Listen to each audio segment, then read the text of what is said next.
Hello वर्गो, welcome back again. आज मैं एक जनरल कपल्स एंड सिंगल्स के लिए रीडिंग्स करने जा रही हूँ। जनरल प्रेडिक्शन है, मैच हो जाए तो अच्छी बात है, नहीं हो तो अननेसेसरी का ना सोचें बिकॉज जनरल है एंड जरूरी नहीं सबके साथ में मैच हो जाए। जिस भी साइन को मानते हैं उस साइन से टैरो को चेक करें। एंड अगर कोई में से पर्सनल रीडिंग्स करना चाहते हो तो डिस्क्रिप्शन में नंबर है, व्हाट्सएप मैसेजेस कर सकते हो उस नंबर पर। 4 to 10 सितंबर की ये प्रेडिक्शन है। वीडियो अच्छी लगे तो लाइक शेयर कमेंट्स करना ना भूलें। सब्सक्राइब अगर फर्स्ट टाइम देख रहे हो ताकि आगे भी मुझे आप सुन सको। और चलिए पहले देखती हूँ क्या है guidance. Soulmate, your soulmate is already with you in spirit. Believe this and they will manifest physically. Okay. देखती हूँ कार्ड्स में क्या है। काफ़ी दुखी हो, काफ़ी कुछ करना चाहते हैं। ओके, सिचुएशन से निकलना चाहते हैं, बहुत स्टक हो। 3 of wands, sun and 11 energy. यहाँ अगर कहूँ तो एक डिस्टेंस वाला भी लव हो सकता है, या फिर कहीं ना कहीं पता नहीं क्यों रातों की नींद हराम है इस वीक में। अगर ऐसा लगता है कि बहुत परेशान हो, बहुत कुछ, बट पर्सन की अगर एनर्जीज को ना विथ वेल प्लान में आ रहे हैं, वो आपके सोलमेट है। वो भले ही आप सोचते हो कि चीज़ें उस वे में नहीं होंगी, बट उनकी अगर कहूँ तो काफ़ी स्ट्रॉन्ग एक फीलिंग्स हैं। वो एक स्टेप आगे बढ़ना चाहते हैं लाइफ में। यहाँ पे ये भी हो सकता है, दो तरह की सिचुएशन हो रही हैं। या तो पर्सन कमिटमेंट के साथ में आपके साथ में आगे बढ़ रहे हैं, या यूँ कहूँ आप इसलिए परेशान हो कि यहाँ पे एक रिलेशनशिप ऐसा भी हो रहा है कि आपके पर्सन कहूँ एक फैमिलीज़ के प्रेशर की वजह से उनके लिए मैरिज प्रपोजल आया हुआ है। तो उस वजह से पर्सन एक सोचते हुए नज़र आ रहे हैं उस तरफ में, एंड वहाँ से भी एक दिख रही है, एंड इस वजह से भी शायद वरीडपन हो सकता है। यहाँ पे दो कहानियाँ दिख रही हैं। एक तो ये कि बस स्टक हो एंड पर्सन नेक्स्ट स्टेप लेके आएंगे, बिकॉज पर्सन की अगर कहूँ ना तो इस वीक में सारे ही कार्ड पॉजिटिव एंड स्ट्रॉन्ग हैं। यानी कि वो जिस तरह से करना चाहेंगे, अगर तीसरे के साथ में अगर फैमिलीज प्रेशर दे रही हैं कि अदर के साथ में मैरिज करना है, कमिटमेंट देनी है, तो ये जिस लेवल तक सोचेंगे इस रिलेशनशिप में, वो उस लेवल तक चीज़ें होंगी। बिकॉज इनकी एक स्ट्रॉन्ग कहते हैं ना ऑराज आ रही हैं। तो आपके पर्सन की ये क्या करना चाहते हैं, ये कहीं आपसे फ्रीडम चाहते हैं, आपसे सेपरेट होना चाहते हैं तो सेपरेट हो जाएंगे, या फिर ये पर्सन अगर आपकी तरफ में बढ़ना चाहते हैं। बिकॉज कहूँ तो यहाँ पे ये भी दिख रही है कि ये आपकी तरफ में भी बढ़ सकते हैं, लेकिन चूंकि आप बहुत उदास हो इस वीक में भी लास्ट में, एंड सिचुएशन से निकलना चाहते हैं, आप चीज़ों को क्रिएट करना चाहते हैं लेकिन हो नहीं रही हैं आपसे। इट मीन्स कि पर्सन यहाँ पे तीसरा जो एक मैरिज या कहीं और की तरफ में एक है, डाइवर्टेड माइंड हो रहा है यहाँ पे।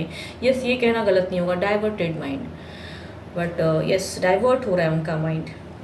सोच रहे हैं बट माइंड काफ़ी स्ट्रांग है, सोच रहे हैं, विद प्लान कर रहे हैं। एंड प्रेजेंट फेज में कुछ ऐसा सॉल्यूशन तो नहीं निकला है, बट बातें शायद इस वे में होंगी कि पर्सन आपको छोड़ना चाहते हैं, चीज़ें इस वे में, या फिर आपको एक दिलासा दे रहे हैं कि ज़्यादा सोचो मत, मैं वैसा करूँगा नहीं या करूँगी नहीं, आई विल विथ यू। ये भी हो सकता है, दो चीज़ें। देखती हूँ क्या है ओवरऑल में क्या है। हायरोफेंट की एनर्जीज हैं यहाँ पे। अगर कहूँ ना, कोई आपके अच्छे वेल विशर हों या कुछ भी हों, उनको सुनने की ज़रूरत है। उन या फिर आप दोनों के बीच के एक ऐसे पर्सन जो कि आप दोनों के कॉमन हैं, एंड वो फ्रेंड हैं या जो भी हैं अगर जानते हैं, तो उनसे आपको एज अ गाइडेंस हायरोफेंट कह रहा है कि आपको लेने की ज़रूरत है। एज अ होल ओवरऑल आपको ये चीज़ें करने की ज़रूरत है। अगर कर सकते हो तो रिलेशनशिप बचा सकते हो तो बचा लीजिए, या अगर पर्सन ही एफर्ट डाल रहे हैं तो इट्स ओके। उनको फिर भी अगर समझा सकते हो किसी के फ्रेंड के थ्रू तो वो भी अच्छा है, ताकि और उनकी माइंड क्लियर हो जाए आपको लेके। तो ये एज अ गाइडेंस वाली बात है। Your soulmate is already with in the spirit, believe this and they will manifest physically. तो आप भी मैनिफेस्ट करें, या अगर पर्सन चाहते हैं आपके साथ में ट्रू लवर हैं तो हो सकता है वो भी मैनिफेस्ट कर रहे हैं। यहाँ पे दो लाइफ दिख रही हैं, तो इसलिए दो बातें कह रही हूँ। तो ये वीक में किसी के लिए अच्छा है, किसी के लिए सेपरेशन वाली। तो एज अ गाइडेंस, अगर सेपरेट आप बिकॉज आप नहीं होना चाहते हो, तो अगर दुखी हो, सेपरेट नहीं होना चाहते हो, तो कोई एक कॉमन फ्रेंड या कॉमन एज अ गाइडेंस को आप लीजिए, जिसके थ्रू से आप उन्हें समझा सको। अगर आपसे बहुत एफर्ट हो गया, आप नहीं कर पाए उस चीज़ को, तो पर्सन को उस वे में समझा के देखें, तो शायद कुछ चीज़ें ऐसी हो जाएं। देखती हूँ क्या है सिंगल्स के लिए क्या है यहाँ पे? अगर पर्सन की अगर कहूँ तो Aries, Leo, Sagittarius and major arcana के कार्ड है, तो 12 के 12 राशि वाले भी हो जाते हैं, तो जो भी हैं। बट हाँ, देखती हूँ क्या है।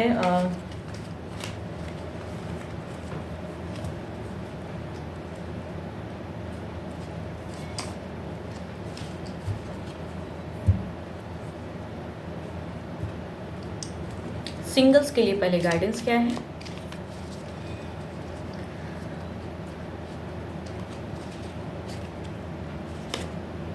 Passion. A magnetic and seductive quality surrounds you at present. Enjoy it. देखती हूँ क्या है पैशन।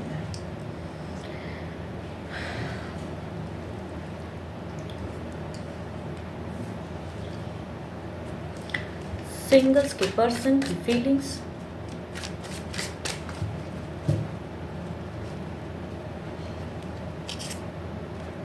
पुराना प्यार दोहरा सकता है कैंसर, स्कॉर्पियन, पाइसिस। एक पर्सन ऐसे एरिस, लियो, सेजिटेरियस की समझ ही नहीं पा रहे हैं कि कैसे कनेक्ट करूं। फीलिंग्स तो रखते हैं शायद। नाइट ऑफ वॉन्ड्स, एक ऐसे पर्सन की भी पर्सनैलिटी दिख रही है एरिस, लियो, सेजिटेरियस की, काफ़ी क्लेवर हो सकते हैं। एंड ये पर्सन एक डिज़ायर्स फुलफिल करने के लिए अपनी वे में आना चाहते हैं शायद। कहते हैं ना, यहाँ ना कमिटमेंट ना कुछ, बट आके ज़िंदगी में जाना आना, ये वाला पर्सन हो सकता है। क्लेवर बॉस हो सकते हैं, मतलब यूज़ एंड थ्रो वाले पर्सन की पर्सनैलिटी हो सकती है।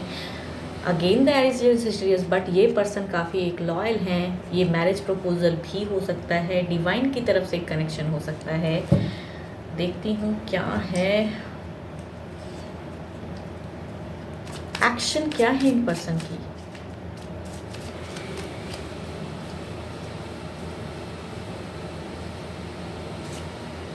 S of cups, again cups, cancer, scorpion, Pisces वाले पर्सन की स्ट्रॉन्ग कनेक्शन आ रही है कि अगर ये आपके एक्स थे तो ये आपको कनेक्ट करने की कुछ टाइम में ये आएंगी इनकी तरफ से। एंड द 3 ऑफ वॉन्ड्स की है energies. And the Aries, Leo, Sagittarius, ये पर्सन की अगर कहूँ तो ये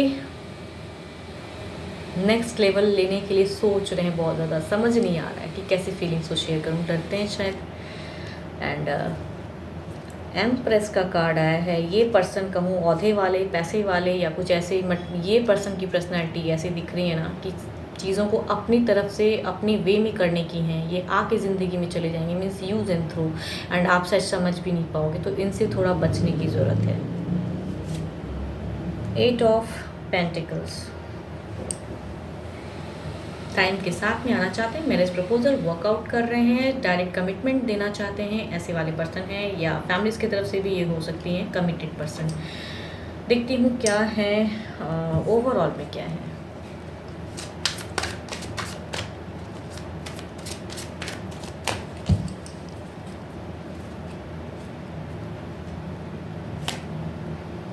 फोर ऑफ सॉर्ड्स, आप इतने क्यों स्टक हो, आप क्यों दुखी हो? आप में है वो पावर, आप वो चीज़ों को कर सकते हो, प्यार को ला सकते हो सकता है एक रिलेशनशिप, हो सकता है आपने ख़राब देखा हो, अभी आप सिंगल हो, बहुत ज़्यादा सोच रहे हो, या फिर डरते हो एक रिलेशनशिप में पड़ने से। ऐसा भी हो सकता है कि आपने रिलेशनशिप से ही आपको डर लगता है, कहीं ना कहीं सोचते हैं कि अगर बिगिन करूँगा या करूँगी तो शायद फंस जाऊंगा या फंस जाऊंगी, चीज़ों को करना चाहिए नहीं करना चाहिए, इन सब चीज़ों का मीन्स आपको लगता है कि शायद राइट टाइम नहीं है। बहुत ज़्यादा ओवर थिंकिंग है, तो सोचिए बहुत ज़्यादा नहीं, सोच समझ के पढ़ना तो ज़रूर चाहिए, लेकिन ज़्यादा भी सोचोगे तो चीज़ें सही से हो ही नहीं पाएंगी। यस, होप आपको मेरी ये रीडिंग्स अच्छी लगे तो लाइक शेयर कमेंट्स कीजिए, सब्सक्राइब कीजिए, चैनल को ग्रोथ मिलती है। एंड पर्सनल एनर्जीज अगर चेक करानी है तो डिस्क्रिप्शंस में नंबर है, व्हाट्सएप मैसेजेस कर सकते हो। फिलहाल के लिए बस इतना ही। Thank you, stay blessed and stay connected with me.